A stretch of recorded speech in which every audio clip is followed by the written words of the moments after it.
Well, the next speaker of the day is Dr. Gurkeerat Singh from India. He is a professor and head of the Department of Orthodontics and Dentofacial Orthopedics at Sudha Rustagi College of Dental Sciences and Research, Faridabad in Haryana. He is registered with the Royal College of Surgeons of London as well as the Royal College of Physicians and Surgeons of Glasgow. He is a diplomat of the Indian Board of Orthodontics, a highly popular teacher with authoring the textbook of orthodontics, the first full color textbook by an Indian author on the subject, and a mini atlas on orthodontics. Welcome, Dr. Gurkeerat. Thank you, Dr. Puneet. And I hope I am audible. Yeah. So everybody's talked about what to do, but everybody needs those funds to do that. And that is where I come into the picture. I think I've also been chosen for this particular topic of financial impact because I'm one of the very few people who are actually running their practices from rented properties. So it's very simple, when you have two concepts where you have two people who are bothered about the COVID as far as dentistry is concerned. One basic people are the dentists whom we represent, and then there is also the industry. So for the dentists, I've divided them into people who are very young into the practice, that is less than 5 years. And then there are people who are 5 years plus, but 15 years or so into practice. And then those who are above 25 years into practice. And COVID has hit all of them in some way or the other. But I think uh, you know, it is the first group that has been the worst hit. The younger generation of dentists who just started their practices, have loans, have properties on rent. They are the worst hit. Whereas the people on the right hand corner, which is the senior people, have two options. Are they on the verge of, uh, are they ready for the change, or are they better equipped? Whereas the one in the middle segment, the mediocres, where we stand, people like me who are into practice for 15, 20 years, we are maybe have a clientele, but the impact has to be taken because we have no other options. We do not have any fallback incomes. We have a lot of responsibilities with our families, with our staff, which we have to live up to. The younger generation has been the worst hit. We have to be the fast adapters, the middle segment people, and the senior most can take life rather easy, or are have the funds to actually invest to recreate their practices in a new way. So this is a small, start that I'm going to show you, which is from ADA, and what they said was that actually, you know, April was the worst month as far as most countries are concerned, including India. Uh, we had no practice actually in the month of April. It was really, really bad, and things have been improving since maybe June, July. Things have been much better, and I've been talking to a few friends in the US, and they are practically back to 100%. And like Dr. Irfan mentioned in the beginning, Pakistan is doing, or they are making the changes, and they are able to practice to at least 80% efficiency of pre-COVID era with all the changes. But still, your gross volumes are down because of the patient's care primarily, and not because we are not equipped to handle newer patients. So in India neighborhood that includes Bangladesh as well as Sri Lanka, we would say that in April was practically zero practice, practically zero. May was, we had a lot of emergency because we were shut for practically a month. June was better and people were gaining confidence.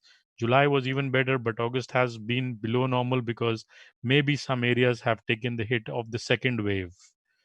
What is projected as far as some of the data that is coming out is that we should be back to normal or back to at least 80% efficiency in the next 6 months. So it's going to be slow going, but a lot depends on individual practices and how we adapt to the thing.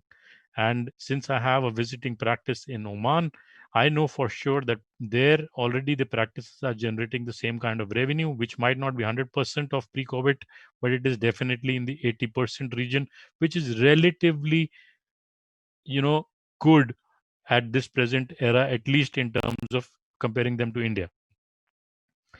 So when you look at the major dental industries, all your trade shows have been postponed, all conferences have been postponed or have been made digital.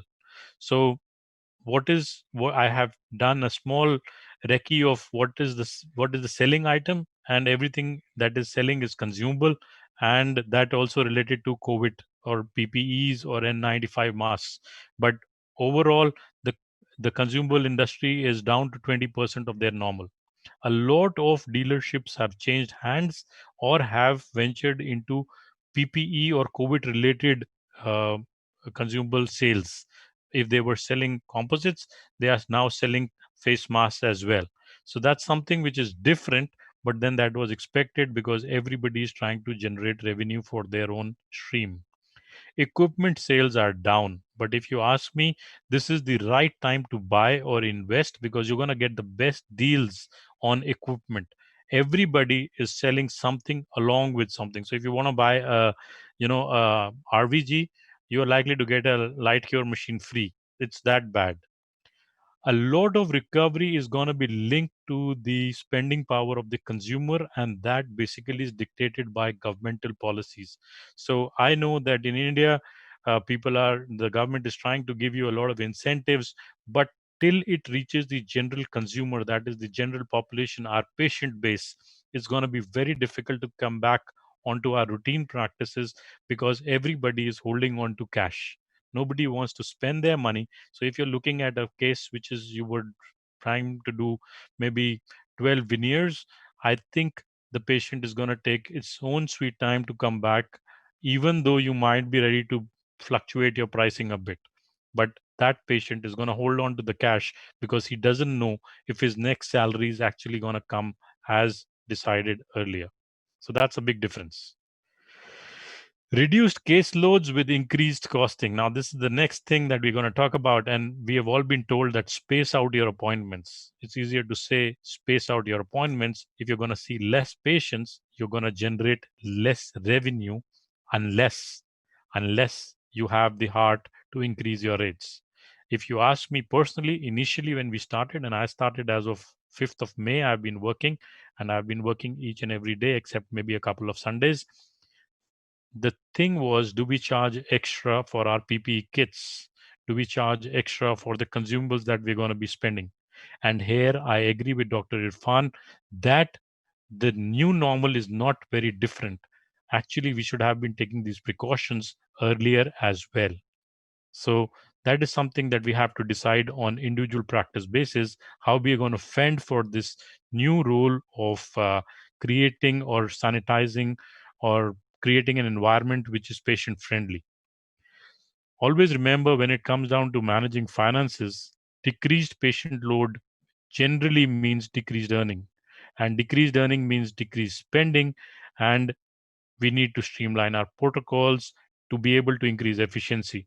And all this comes down to communication skills, patient screening, patient appointment basis.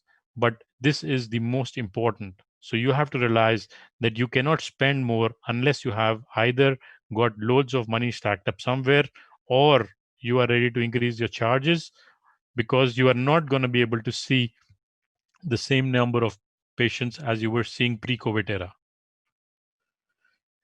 Investments and loan restructuring, that is something that we all as professional dentists are very bad at. We never think about it. We just go ahead, we take a loan, and people are ready to give us a loan because they know that we are the white suited people. We are not going to cheat the banks, isn't it? But always remember, if you are talking about investment for next 6 months, my mantra would be just save, save, save. So if you have a good month, good week, good patient, don't be in too much of hurry to spend your earnings. You just need to save them, and save them so that you have some liquidity in case you require them. Always remember, restructuring is to buy time.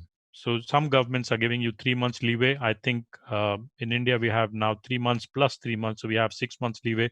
But this is going to increase your installments, quantum of installments at the end of whatever the 6 months might be. You can suspend them, you can delay them, but I doubt if you can actually decrease them. So the main mool mantra, the way I look at it today is that you have to buy time from the people you owe money to. So whatever you get, be very, very judicious, because always remember, most of these people know that you intend to repay back. We as dentists are considered to be good people who are generally pay back their loans. So we have this leeway that we can renegotiate our our installments or our loans. So you need to buy time, and the next 6 months should be about survival rather than just whiling away money and buying equipment left, right, and center. This is another ADA survey which is actually projecting that the patients are going to be back to normal. They have done four scenes that they are likely to have, and two of them have tell us that basically everything's going to be okay, but it might not be as much spending by the patient as it was pre-COVID era, but it's going to get better from maybe as early as maybe November, December. So you can make out that November, December 2020, we're going to be coming close to our normal. So nothing to worry about. April was bad, that's okay, but we've been doing well even in India, except for areas which are actually where we have a problem, wherein we have a lot of COVID cases coming up. But otherwise we are improving, even though the numbers might seem to be increasing. But we are on the okay path as far as the recovery for the dental profession is concerned. And all the speakers before me have already mentioned that we are not spreading COVID as an infection. So, yes, we have to take precautions. Yes, we might not be able to do the same number of patients, but we are not helping them spread because we are taking all precautions. And it is courtesy seminars like this which tell us the viewpoints from various specialists and the guidelines that we provide each other with, that help us to tell that we can provide the best of services even in COVID era without causing cross infections if we take the right precautions. To end this whole thing, always remember, in struggle for survival, the fittest win out at the expense of their rivals because they succeed in adapting themselves to the environment. So this was Charles Darwin. The whole purpose of meetings like this is that we acquire new skills and we treat with all precautions, and we shall survive COVID as well. If we could get over HIV and hepatitis, COVID is a very small fry. So, friends, thank you very much for this opportunity, and I hope that your practices come back to normal soon. Thanks so much. Thank you, Dr. Gurkeerat, for a wonderful presentation. In fact, this is the talk of the town because everybody wants to know what to do. And you talked about Darwin's theory. Yes, of course, it's a matter of patience, and everybody is going to come back to normal. But there is just a quick question for you, that a direct one, that do you think that after investing more in extraoral suctions, in electrical handpieces, in HEPA filters, have you increased the cost of patient procedures? Personally, no, Yeah. Okay. no. So you And are there is a you're reason. Puneet, yeah, there is a reason. This is the time, like I said, for survival. So I want to keep my flock together. I don't want to lose patients. right, right. I will make money if the patient is there. If I am doing my work, I will make money in due course of time. So I'm not being greedy. I just want to ensure that my patients feel safe. I do the best of treatment, even in COVID times, without too much of additional burden on the patient. Right. Right. Thank you very much, Dr. Gurkirat, and we'll come along as we'll have more questions for you as we go along.